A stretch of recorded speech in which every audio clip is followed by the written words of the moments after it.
എറണാകുളം മലയാറ്റൂരിൽ 19-കാരിയായ ചിത്രപ്രിയയുടെ കൊലപാതകത്തിൽ ആൺസുഹൃത്ത് അലൻ അറസ്റ്റിലായിരിക്കുകയാണ്. കസ്റ്റഡിയിലെടുത്ത അലന്റെ അറസ്റ്റ് ഇന്ന് വൈകിട്ടോടെയാണ് കാലടി പോലീസ് രേഖപ്പെടുത്തിയത്. സംശയത്തെ തുടർന്ന് പെൺകുട്ടിയെ കല്ലുകൊണ്ട് തലക്കടിച്ച് കൊലപ്പെടുത്തുകയായിരുന്നുവെന്ന് പോലീസ് അറിയിച്ചു. തലക്കേറ്റ ഗുരുതര പരിക്കാണ് ചിത്രപ്രിയയുടെ മരണകാരണമെന്നാണ് പോസ്റ്റ്മോർട്ടം റിപ്പോർട്ടിൽ നിന്നും വ്യക്തമാകുന്നത്. ശനിയാഴ്ച മുതൽ കാണാതായ പെൺകുട്ടിയെ ഇന്നലെ വൈകിട്ടാണ് മരിച്ച നിലയിൽ കണ്ടെത്തിയത്. മലയാറ്റൂർ മുണ്ടങ്ങാമറ്റം തുരുത്തിപ്പറമ്പിൽ ഷൈജുവിന്റെ മകളായ 19-കാരിയായ ചിത്രപ്രിയ ബംഗളൂരുവിൽ ഏവിയേഷൻ വിദ്യാർത്ഥിയാണ്. അമ്പലത്തിലെ ഉത്സവം കൂടാനാണ് ചിത്രപ്രിയ ബംഗളൂരുവിൽ നിന്ന് മലയാറ്റൂരിലെത്തിയത്. എന്നാൽ ശനിയാഴ്ച വൈകിട്ട് മുതൽ ചിത്രപ്രിയയെ കാണാതായി.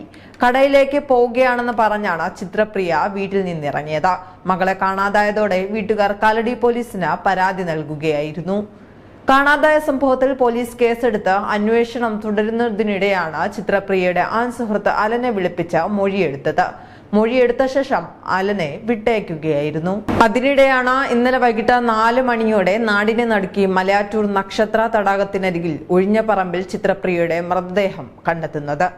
തലയ്ക്ക് ആഴത്തിൽ അടിയേറ്റതായി പോലീസിന്റെ മൃതദേഹ പരിശോധനയിൽ തന്നെ വ്യക്തമായി.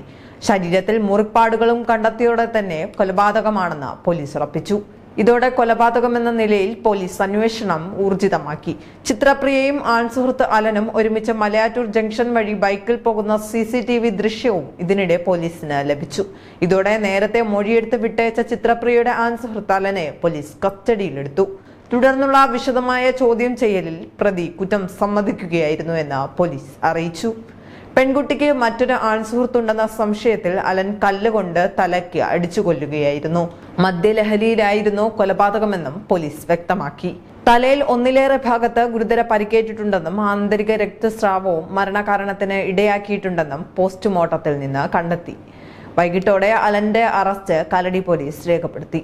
കാലടി ടൗണിൽ ചെറിയ ജോലികൾ ചെയ്യുന്ന വ്യക്തിയാണ് 21-കാരനായ അലൻ. CCTVയിൽ മറ്റു 2 യുവാക്കളെ കൂടി ദൃശ്യങ്ങൾ ലഭിച്ചെങ്കിലും അവർക്ക് കൊലപാതകവുമായി ബന്ധമില്ലെന്നാണ് പ്രാഥമിക നിഗമനം. പെൺകുട്ടിയുടെ മൃതദേഹം വീട്ടിലെത്തിച്ച് സംസ്കരിച്ചു.